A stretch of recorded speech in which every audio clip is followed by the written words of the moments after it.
그다음에 이제 계약금을 줬을 때 그게 그 565조에 의해서 해약금으로 돼서 그 당사자가 이제 그 계약금 포기하면 해지할 수 있다고 말씀드렸죠.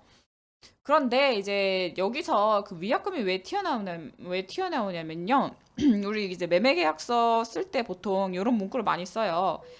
위약 시 계약금은 몰수당하고 교부받은 자는 배액 상환한다. 근데 이제 이거에 대해서 판례가 뭐라고 보고 있냐면은, 자, 이 구조가 일단 계약금 아까 이건 어디서 본 것 같지 않아요? 몰수당하고 배액 상환한다. 이게 아까 이 565조랑 문구가 비슷하잖아요. 그래서 이거를 일단 565조를 당사자가 이제 넣은 것이 아니냐라고 이제 판례가 해석한 것 같아요. 그래서 이거를 565조상의 그 이 교육 계약금 있잖아요. 그러니까 565조상의 해약금 있잖아요. 이 계약금을 565조상의 일단 해약금으로도 보면서 또한 이거 위약시라는 요 문구가 있잖아요. 그래서 이거를 위약금이라고도 보는 그런 판례가 있어서 이제 계약금을 설명할 때 이제 위약 이게 요런 문구가 들어가 있으면은 해약금과 위약금을 동시에 이제 가진다 이렇게 이제 표현 이게 들어가 있기 때문에 위약금이 이제 나온 건데 그러면은 해약금과 위약금은 뭐가 차이가 있느냐? 그 일단 문구가 다르죠. 해약금은 그 해약 해제를 하기 위해 약정한 금액이라고 보시면 되고요. 위약금은 계약을 위반했을 때 약정한 금액이라고 보시면 됩니다. 그래서 위약금은 손해배상액의 예정이라고도 하는데 지금 이거를 손해배상액의 예정을 이제 이거는 손해배상액의 예정은 이제 그 390조 채무불이행 파트에서 이제 배우는 것인데 음, 손해배상액의 예정은 보통 왜 그러냐면요. 손해배상액이 있을 때 손해배상이라는 사실이 있을 때 그러면은 자 이놈이 이제 손해를 나한테 입혔습니다. 그래서 배상 책임을 집니다라고까지는 주장할 수가 있어요. 근데 그 액수를 결국에는 이제 법원에서 내리는 거는 그래 이 가해자는 그 피해자한테 얼마를 지급하라라는 그런 그러니까 얼마를 지급하라라고 이제 그 액수를 적어서 판결문을 낸단 말이에요. 근데 그 이제 손해를 그러니까 뭔가 예를 들어서 이런 거죠. 뭔가 이 사람이 나랑 계약을 제대로 하기로 했으면서 제대로 안 해가지고 내가 손해를 입었어. 나는 뭐 다른 사람이랑 계약할 기회를 날렸어. 근데 그럼 기회를 날렸다는 그거를 과연 금전으로 얼마로 산정할 것인가? 그거를 했을 때는 굉장히 어려운 거거든요. 그러니까 내가 이 사람이랑 뭐 원래 10억에 팔기로 했는데 다른 사람이랑 11억에 계약하려는 다른 사람이 이제 그런 오퍼 제안을 했어요. 근데 내가 그 제안을 받아들이지 못했죠. 왜냐면 나는 10억이라고 계약을 했으니까. 근데 얘가 10억에 사기로 한 그 계약을 깨버려서 나는 11억으로 그 계약할 수 있는 그런 기회를 날렸는데 그럼 과연 재판부한테 그러면 제 기회는 제 여기서의 제 그 상대방이 계약을 깨서 제가 얻게 될 그 손해는 뭐냐면요. 11억이래요. 그러면은 그 말이 된다고 생각해요? 그러니까 판사님 말씀하시겠죠? 그게 말이 돼요? 라고 그렇게 말씀하시겠죠? 그거는 기회잖아요, 기회. 그거는 제가 최종적으로 그 획득하는 그런 것도 아니고 제가 그 사람이랑 그 11억 준다는 사람이랑 계약을 하지도 않았죠. 그러면 과연 어쨌든 11억에 팔 수 있는 그런 기회를 날리는 그런 손해를 입긴 했는데 그걸 과연 금액을 얼마로 산정할 것인가? 그건 굉장히 어려운 문제예요. 그래서 이제 당사자들끼리 위약금이라는 것을 미리 정해둔 거예요. 자, 그게 뭐냐면은 매수인 야 우리 10억에 계약하기로 했지. 근데 네가 만약에 이거 계약 뭐 파기하거나 뭐 제대로 이행 안 하면은 이거 나는 네가 어쨌든 파기하면은 나는 이만큼의 뭐 1억 원의 손해를 입을 것으로 예상이 돼. 그러니까 1억 원 우리 위약금으로 하자. 그렇게 이제 당사자들끼리 정한 그거예요. 그러니까 결국에는 손해배상액을 당사자들이 정한 거죠. 근데 손해배상은 아직 일어나지 않았지만 그것이 이제 손해배상하게 될 경우를 상정해서 예정한 거죠. 그게 이제 위약금인데 판례는 이제 그러면은 565조랑 요런 상황이랑 뭐가 달라요?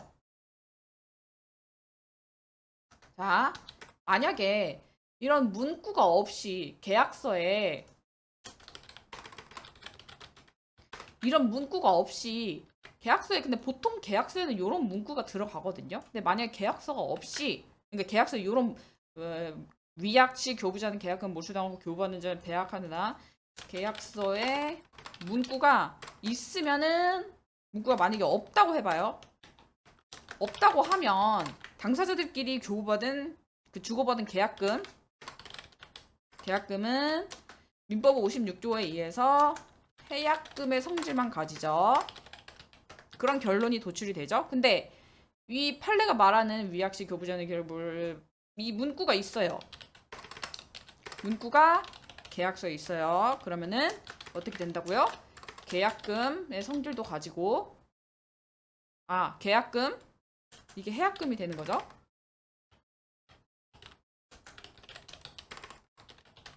그 다음에 뭐예요? 플러스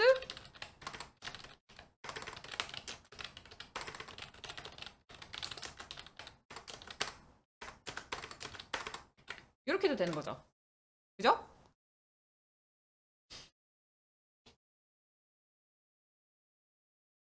그래서 이제 그 계약금에 대해서 설명을 할 때 그 계약금의 종류는 해약금과 위약금이라고 있다 이렇게 설명이 되는 이유가 이제 판례가 그 계약금 이제 요런 당사자들 사이의 계약서 이런 계약금에 관해서 이제 이런 문구가 있을 때 배역 상환하다 이런 문구가 있을 때 판례가 이 여기의 경우에는 이 계약금이 해약금과 위약금의 성질을 동시에 가진다라고 이렇게 설명을 하고 있잖아요.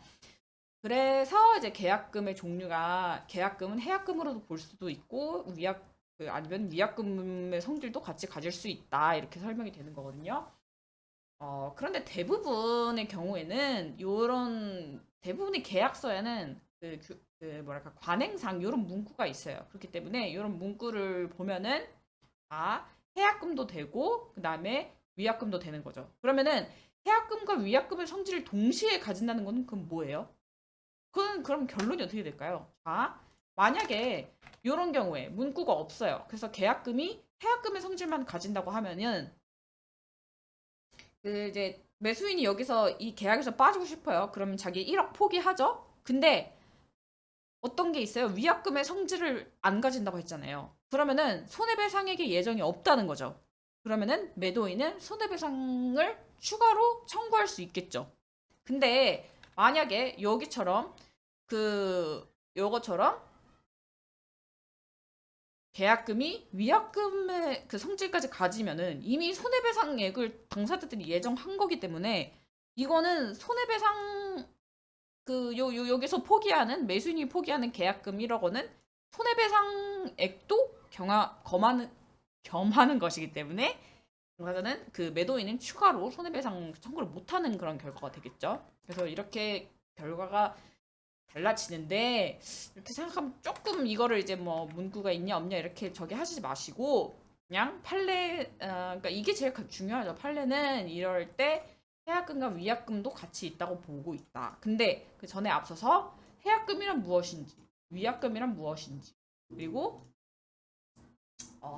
이게 계약금을 해약금으로 봐주는 그 565조의 그 의미 있잖아요. 그 매수인은 어떻게 할 수 있고 매도인은 어떻게 빠져나올 수 있는지 이거를 위주로 보시면 될 것 같아요. 그 다음에 아까 말씀드렸죠. 그 해약금에 의한 해제. 근데 이행에 착수할 때까지만 할 수 있다고 했잖아요. 근데 상대방이 이행에 착수했어. 중독 냈어요. 그러면은 해약금 해제 이제 날라간 거죠. 그러면은 법정 해제가 법정 해제가 되는지 그거를 검토할 수 있다고 했잖아요. 근데 만약에 해약금 해제도 아직 안 날라갔어요. 중독은 아직 안 낸 상태예요. 근데 그러면은 저는 해약금 해제도 할 수 있죠. 근데 상대방이 지금 그 이행지체야. 돈은 지금 계속 안 내. 중도금 안 내. 그러면은 저는 해약금 해제도 할 수 있고 법정 해제도 동시에 사용 가능. 그러니까 동시에 주장 가능. 동시에 주장 가능하다는 게 무슨 말이냐면요. 그냥 그 이제 소장에 뭐 저 이거 해제하겠습니다. 그러니까 상대방이 해제를 해제 못 한다고 이렇게 자꾸 주장을 하면은 제가 이제 소장을 내겠죠.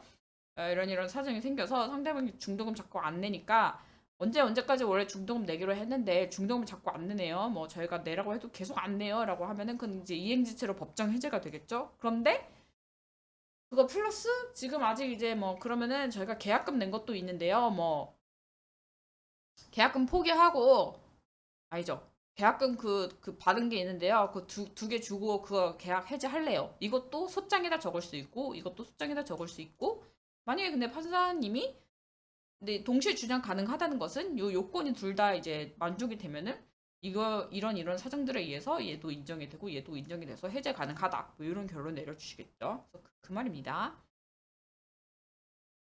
그래서 아까 말씀드렸죠. 그 위약금은 이제 손해배상액의 예정이고 해약금이랑 다르다고 말씀드렸죠. 해약금이랑 다른 거기 때문에 요 문구가 들어갔을 때 해약금이랑 위약금이랑 같은 그러니까 동시에 이 계약금이 해약금과 위약금의 성질을 동시에 지닌다고 하는 게 결국에는 해약금이랑 위약금이랑 다른 거에서 이제 출발하는 거잖아요.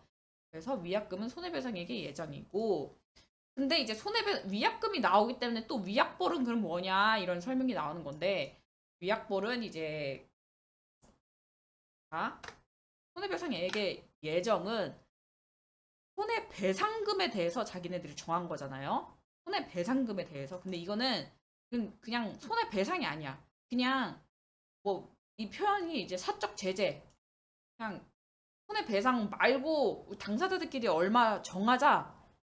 얼마 주자라고 이제 정하는 것을 위약벌이라고 하는데 음, 이거는 위약금과 위약벌은 아, 위약벌 별도의 이제 사적 제재라고 해서 뭐 이제 위약금 같은 경우는 이제 뭐냐 법원이 감액할 수 있고 위약벌은 법원이 감액 못한다 요런 이제 것이 있는데 요거는 조금 어려우니까 그 손해배상 채무불이행에 의한 손해배상 파트에서 하기로 하고 일단 여기 계약금 파트에서 알아둬야 될 것은 자 계약금이 565조에 의해서 해약금이 되고 아 그런데 500, 그 계약금만 지급됐을 때는 뭐 계약금만 지급되고 이런 계약서에 이런 규정이 없을 때는 그냥 그 계약금이라는 게 565조상의 해약금으로만 되는데 만약에 이런 규정이 자기네들끼리 이제 정했다면은 그러면은 이거는 동시에 손해배상액의 예정인 위약금도 되기 때문에 뭐예요? 따로 손해배상액을 통고하지 못하게 되는 그런 결론이 되겠죠. 왜냐면은 해약금도 하면서 위약금도 내가 만약에 매수인인데 1억 준 거 그냥 포기하고 여기서 빠져나올래요라고 하는 거면은 그거를 해제를 할 수 있을 뿐만이 아니라 상대방에 대한 손해배상금으로 내가 1억을 주는 의미도 있다는 거거든요. 그래서 손해배상 이미 내가 1억 원을 줬어. 근데 또 손해배상 해달라고 하면 안 되잖아요. 그죠? 계약을 깨서 미안하다는 의미로 내가 손해배상을 해준 건데. 그래서 1억 냈는데 또 달라고 하면 말이 안 되죠. 그래서 이제 해약금과 위약금 이거를 지인다. 이게 가장 중요한 판례죠. 그래서 위약금과 위약벌의 차이는 일단 계약금, 해약금, 위약금 이것도 헷갈리니까 이거는 이제 채무불이행 파트에서 하기로 하고요.